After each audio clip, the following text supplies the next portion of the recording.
Hello all. Now I am going to discuss about root locus of second order system. Root locus of second order system. Okay. So we are going to see the root locus topic very clearly in the next sessions. Okay. For now, just I am drawing the root locus for the second order system. As we know that the second order system or the response of the second order system, as we know that the response of the second order system is depending upon the value of zeta. The response of the second order system exhibiting oscillations, and those oscillations can be reduced by adding zeta practically from the outside externally to the system. So the dampings, the frequency of the oscillations will be reduced to the steady state value by adding a zeta to the system. So depending upon zeta, the system is divided into, or there are 4 cases of the second order system. So they are: case 1 is undamped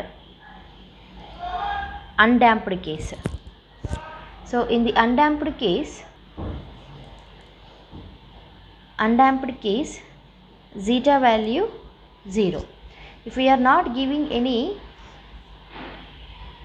damping ratio, or we are not adding externally to the system any zeta value, then the response of the second order system is having the continuous oscillations with a fixed frequency.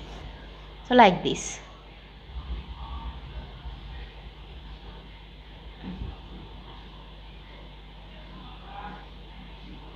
A sinusoidal signal will exist. So zeta is 0, damping ratio is 0. It means practically we are not adding any damping to the system.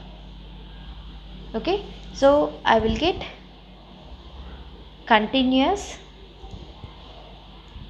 sinusoidal signal. I got sinusoidal signal with a fixed frequency. There is no reduction in frequency, or there is no reduction in amplitude. There is no change in either frequency or amplitude if zeta is equal to 0. And I will go for case 2. What is case 2? Underdamped system. Underdamped system means zeta value is in between 0 and 1. So in this case, if I am giving the unit step, here also this is a unit step input. For the unit step input, sinusoidal signal I got. For this unit step input, so what is the output I am getting? Okay, so I will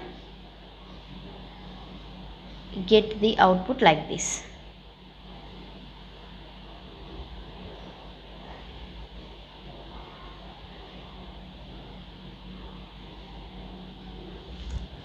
Okay, so what is this?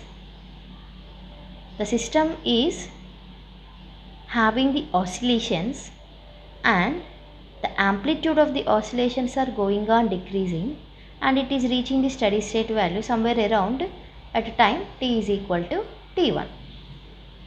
These oscillations are damped to the steady state value because I am adding some damping value. The damping value is always in between 0 to 1, that is underdamped case. Okay, so here initially some oscillations are present, but it reaches to the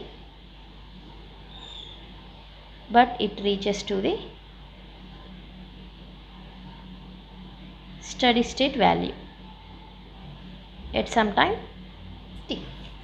This is case 2 underdamped.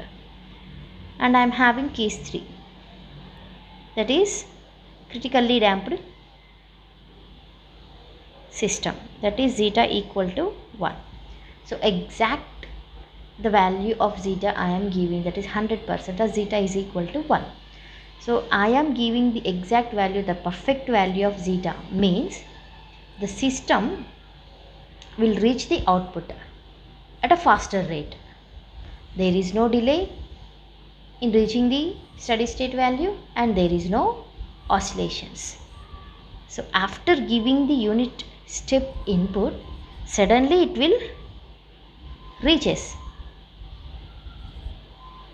Okay, so here I can say that the response is at faster rate and there is no oscillations.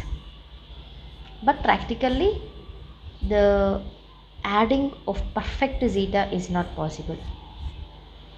Okay, practically adding zeta is equal to 1 or the critical damping is not possible. And what is fourth case? That is overdamped system. Overdamped system means the zeta value is greater than 1 and here this is the input I am giving and slowly, sluggish manner it will reach the output. Very slow and sluggish. The response is at very slow rate. Here also no oscillations are present, but the response will take more time to reach the output steady state value. So out of these 4 cases, which mode of adding zeta is preferable? Case 1, we are not adding any zeta to the system, but definitely we have to add a zeta value to the system to get the steady state value within less time. If we consider critically damped system, practically it won't be possible. Zeta is equal to 1 means perfect damping we are giving to the system to get the response in a quicker way and also in a perfect way. And overdamped case, we won't go for overdamped method. Overdamped case means we are giving the zeta value which is more than the required zeta. So no need of giving zeta value more than the required. If also I'll do, if I give zeta value greater than 1, that is overdamped case, the system will respond to the input but very slowly. So out of these 4, we won't go for undamped, critically damped and overdamped. So we'll go for underdamped system. So in the underdamped system, what is happening? Practically most of the control systems are designed for zeta less than 1 because the response can be analyzed using more number of performance specifications. Okay, so here what is the value of zeta will be preferable? The zeta value for the applications are in between 0.3 to 0.8. Okay, so here I will draw the root locus. The root locus is in between real part, imaginary part, j omega, s and j omega, real and imaginary part. Undamped case means zeta is equal to 0. If zeta is equal to 0,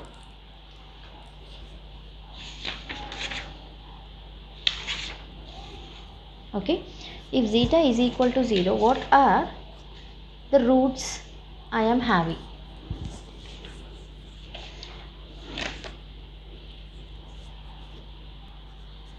If zeta is equal to 0, the roots are plus or minus j omega n.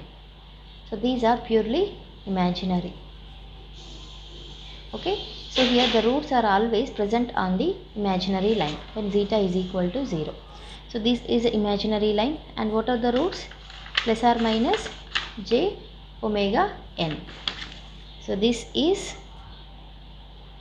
plus j omega n, and this is minus j omega n when zeta equal to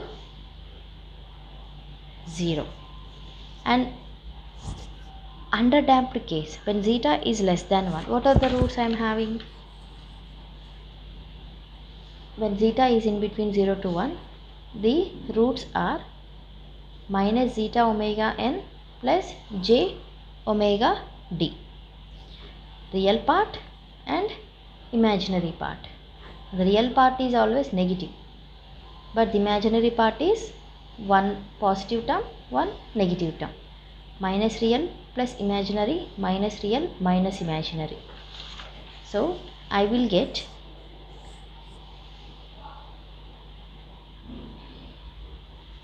here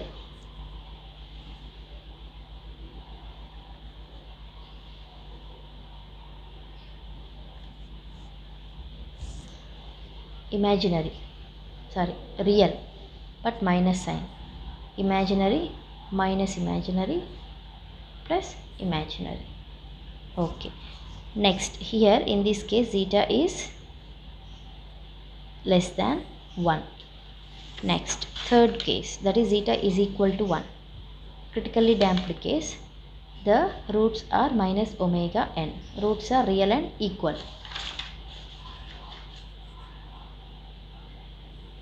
This one, when zeta equal to 1, minus omega n, negative. Okay, next I am adding the points. I got semicircle. And what about the fourth case, overdamped case? Overdamped case, when zeta is greater than 1, I got the roots real and unequal. The roots are real and unequal.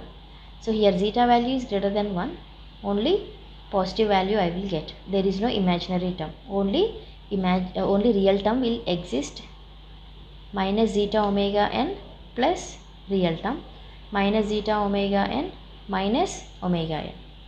So whatever will have only the negative roots. Roots are real but unequal, and these roots are lying on negative real axis. So this is negative real axis, and the roots are always real unequal. Zeta greater than 1, here also zeta greater than 1. So here I am explaining the root locus. See here, the root locus will start from here. From here it will start here. Okay, so the root locus is start from here, and it is moving, and it is coinciding at one point, that is zeta equal to 1, and this root locus will move. One is right side, another one is left side. See, this is moving in this direction and it will move, and this is moving in this direction and it will move like this. Okay, so here what I want to say is, the root locus of the second order system obtained by varying the value of zeta equal to 1, equal to 0, less than 1, equal to 1, greater than 1, 0 to greater than 1, zeta values are varied, and this is the root locus. Zeta, here the root locus of the second order system can be obtained by varying the values of zeta,